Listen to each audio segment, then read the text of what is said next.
Hi, and welcome to my channel. It's your girl Blake.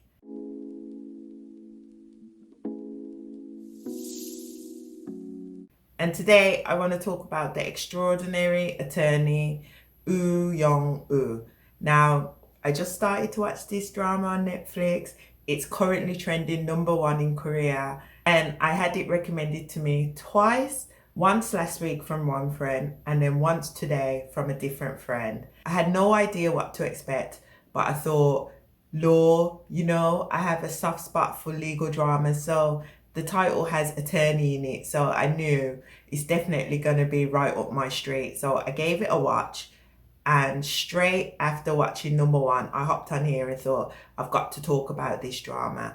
Now, first of all, I only knew that it's related to law because of the title. But after watching the opening credits, I fell in love immediately. And that was mainly because of the fact that in the opening credits, I saw a whale in the sky. And I've always had a thing about, I don't know, the aesthetic, because usually, obviously, whales are underwater. I'm not keen on whales. I think of them, anyway, that's another story. Let's not get into it. But whales creep me out a little bit, but there's something magical about them and quite whimsical about them flying in the air. So I've always liked that as an idea of swimming in the sky as opposed to swimming in the water. I guess it's just the whimsical nature, and that's how my childish mind is. Yes, I'm quite childish. So moving on.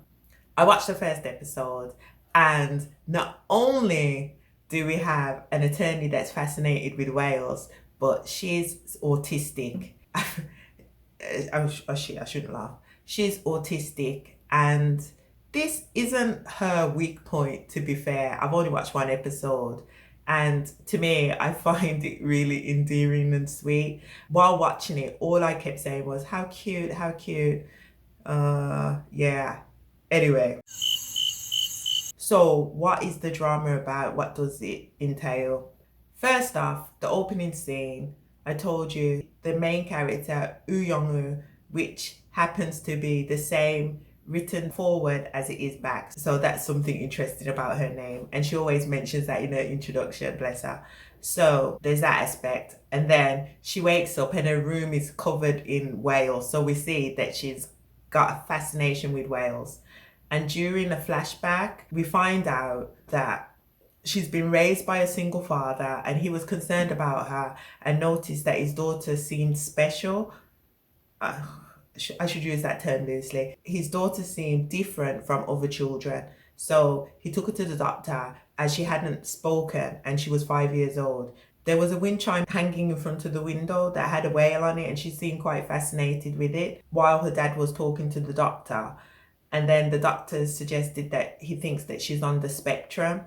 So her dad was quite shocked with the diagnosis. And while he was taking her home, one of the neighbors that lived below them in a villa, who happened to be their landlord, he came out and started assaulting the dad, accusing him of having an affair with his wife because he's been using his wife to babysit his daughter. But the husband wasn't buying it and accused him of having an affair and started to lay into him.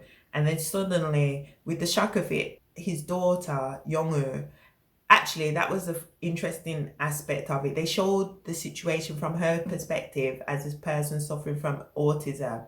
And you can see that her senses are overwhelmed by sound and the way that people move, the movement. If it's too fast, I think there seems to be a sense of disorientation on her side. So she has a habit of hitting her ears when she, I'm assuming, is having a sensory overload. So she's doing that action, and then suddenly, for the first time, she speaks and she starts quoting the law about inflicting bodily harm, and she's got it memorized down pat.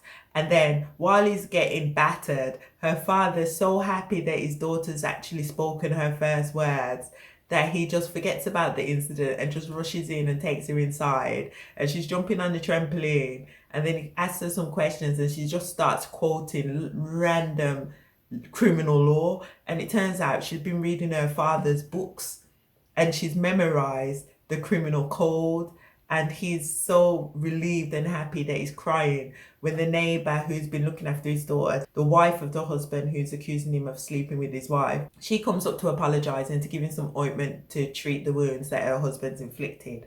And he said to her, "Oh my God, my daughter's memorized the criminal law code." And she's said, "Oh, we thought that she was special, but she's a genius and she's definitely gonna have a future in law." And then it transpires later on that she's gone to Seoul University and she's passed with flying colours, and she's starting her first job at work.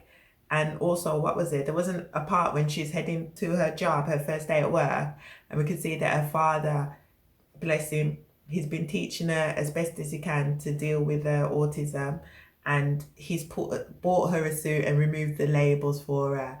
And she looks at the chart of the pictures identifying human emotions, and she sees the one for happiness and tries to mimic it. So you could tell that she felt happy for that her father bought her a suit. But who wouldn't? When I started working in a law firm, my dad also bought me my first suit, and that put a smile on my face too. So it's just a normal emotion, isn't it? We see that her father is running a kimbap store, and that is one of the main meals that she enjoys eating because she can see all the ingredients and there's no hidden textures or, I guess, smells. Also, that's quite educational that food, specific types of food, can affect the person's autism. Maybe it triggers, I forgot what the term's called. I feel so ignorant, but I can't be bothered to look it up on Wikipedia. Maybe I'll put it up here, where she repeats information, and then also her dad warns her, don't talk about whales at any cost. Don't mention whales at work. And she's like, what if the incident calls for speaking about whales? And her father's like, when would a situation about whales be necessary? And she said, but if it comes up, then he's gone, of course you can speak about it. And I thought that was sweet. So she heads off to work, and we see her first challenge is getting in the doors of the law firm, because there's a revolving door and it's clearly affecting her senses, and she's a bit apprehensive to step through the doors. And then in walks another attorney, I forgot his name, but he's lovely, sweet, gentleman type, because he helped her to get through the doors when he saw her struggling. I think he found her cute because seriously, she's adorable. So he's helped her in, and she told him where she's headed to. He took her there, but he's none the wiser that she's going to actually be the new attorney. He just, I'm assuming, thinks she's a client. So he helps her into the office, and naturally, when someone's confronted with a person they're not expecting, they are shocked to meet the attorney who introduces herself as having autism. But one of the other attorneys that's in the office, she went to university with her, so they're quite familiar with each other. And when she told the senior attorney that it's her first day, he looks in a drawer, pulls out her resume, and notes that on top of the resume, there's a post-it note, and it says, take care of her. And we learned that that post-it note is from the actual CEO of the company. So I'm very curious as to how she knows the CEO.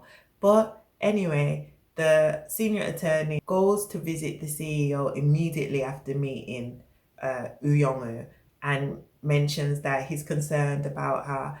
But the CEO points out that, wow, she's top of the class, and if our law firm didn't take her, who would? So he said, okay, I'm fine with that, but you need to be able to talk to clients and be able to represent them in court. So if she's incapable of doing that, then we should get rid of her. And the CEO agrees, but I can feel that she believes that Uyomu is more than capable. Anyway, moving along, he introduces her to the first client, and it transpires that the first client is only the wife of the man that was the landlord of the apartment, well, not the apartment, the villa that they used to live in. And the husband has still got that kind of paranoia about his wife's flirtatious nature, and he has developed dementia. And they had no. She ordered some dried persimmons, and the delivery boy delivered them, and she was just making small talk and mentioning about how good looking he is, and that he'll be a perfect match for her granddaughter, which is what all grandparents do, isn't it? But the husband got really aggressive, which is a sign of dementia, isn't it? And he was complaining about a headache. And then he starts ranting and accusing his wife of flirting in front of him and called her a whore. And I think that upset his wife. And she said, I told you if you keep speaking about me like that both me and you are going to die. And I'll kill you and kill myself or something. We'll both die in here today. Let's just both die. And then she picks up the iron. And it's like a steel iron and it looks quite heavy. And it looks like she goes to hit him with it, but I don't think we actually see her land a blow. And then her husband, she keeps like trying to hit him, but her husband's like got his hands up, shouting himself. And then the husband just passes out. So the wife has a panic attack, calls the ambulance and tells him her husband's fainted. And they come and take her to the hospital. So that's the backstory of the client. And Uyoung is reading over the case files, and it seems that she has kind of identic memory, because I feel like once she looks at the document, she memorizes the information, and she discusses the points with the client. And the client, when she introduces herself and mentions that I'm surprised that you still live there, and then the client realizes that she's the little girl that she used to look after, and then she warms to her more because she was a bit concerned about being represented by someone with autism. But after she becomes aware that they actually have a connection, it restored her confidence. She had confidence in her attorney.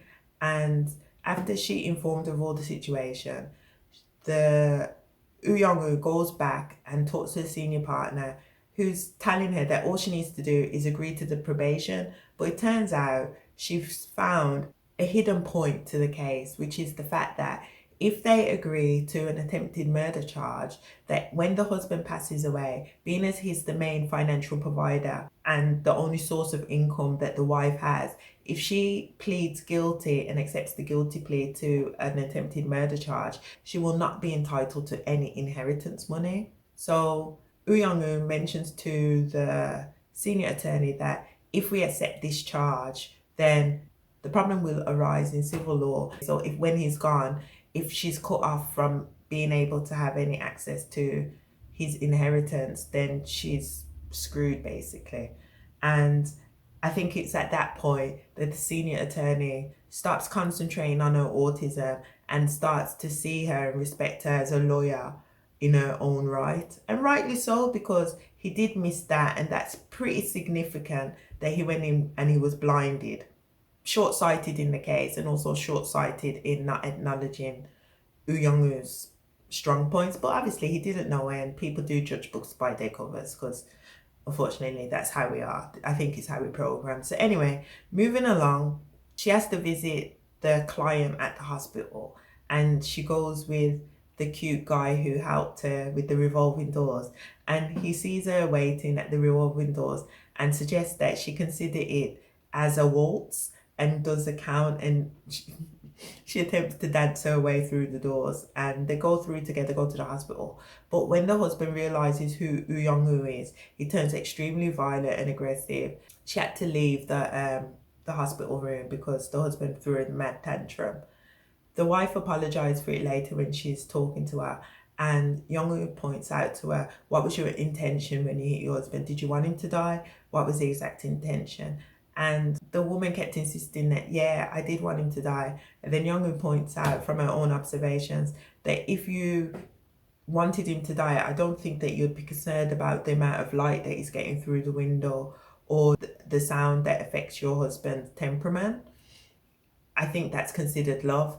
And I think also at that point, the other attorney that's with accompanying her, he's also impressed that she's able to catch such things and express it beautifully, I guess, because she did put it beautifully. Even though she's pretty brief, it's very succinct, and it perfectly captures what the situation was. They proceed to go back in the office and update the senior attorney as to what the situation is.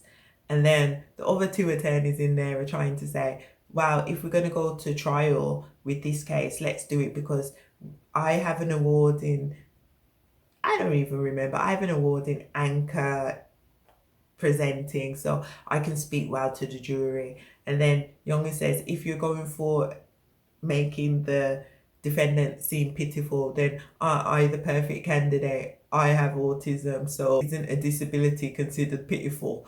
I mean, bless her. She's putting herself out there, isn't she? So she's not as thick as people assume others with disabilities are. She's definitely intellectual, in my opinion.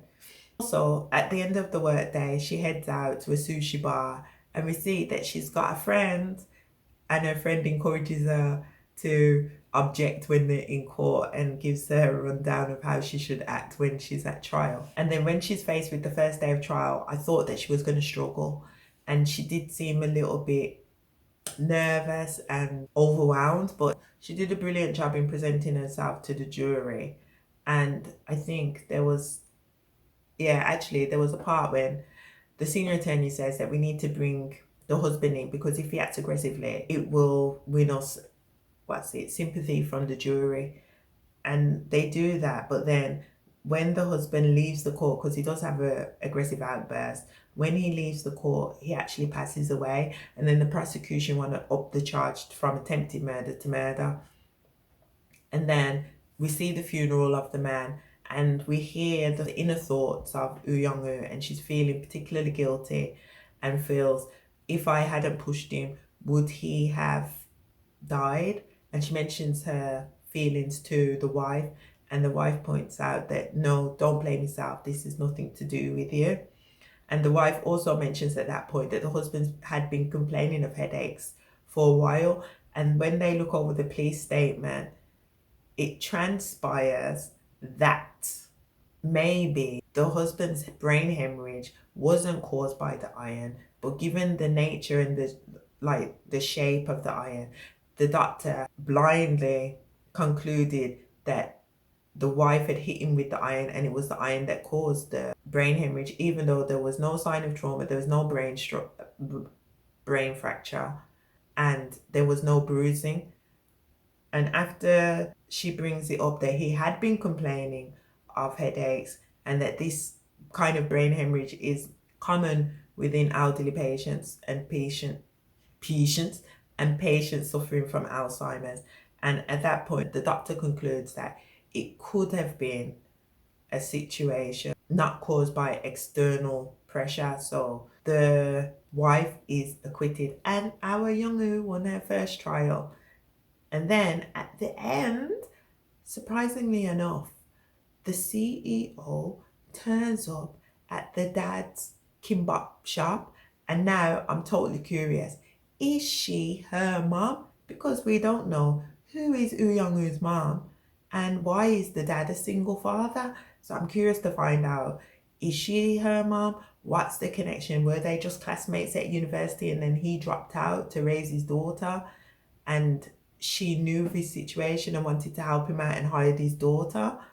I'm very curious, and I don't know how the show's going to progress. Are we just going to see what's her face, Uyoung, develop as a lawyer? Is there going to be something romantic with her between, I think his name's Juno, the other attorney, who seems to notice things that she does? So they have something in common with the way that they see things, because when she saw the iron that they accused the wife of using to hit the husband, he also saw the sperm whale that she saw, like the way it's shaped. Also, he was the one to mention about her name being the same forward as it is backwards. So I don't know if that's going to become a romance thing or just a great friendship. Friendship is a wonderful thing. And actually, I think it beats relationships, to be honest. But anyway, that's another conversation. So I'm curious, will this develop into something romantic between the two lawyers? How will she develop as an attorney? Who's her mom? Is the CEO related to her at all? What's going to happen in episode 2? So many questions. But I definitely want to watch it. And after watching the first episode, I feel like I won't be disappointed.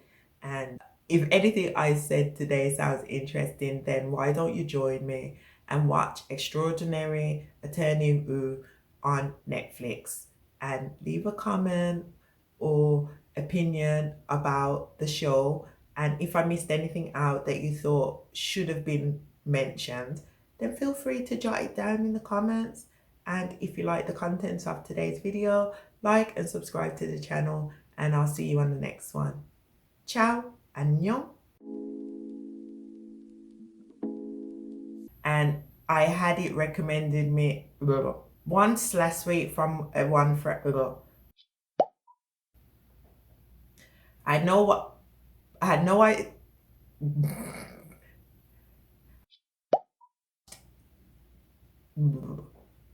While her dad was talking. So his dad was quite. His dad, no. One of the neighbors that lived understairs. One of the accused him. Why am I tongue tied? Lovely, sweet, kind gentleman, kind, because there's those neighbors. Haven't I just said that? She's more what's it? Fucking hell, I can't talk today. She's not as. But friendship is a wonderful. Friendship is a wonderful thing. Friendship is a wonderful. If anything I said today sounds interesting, then you can't talk.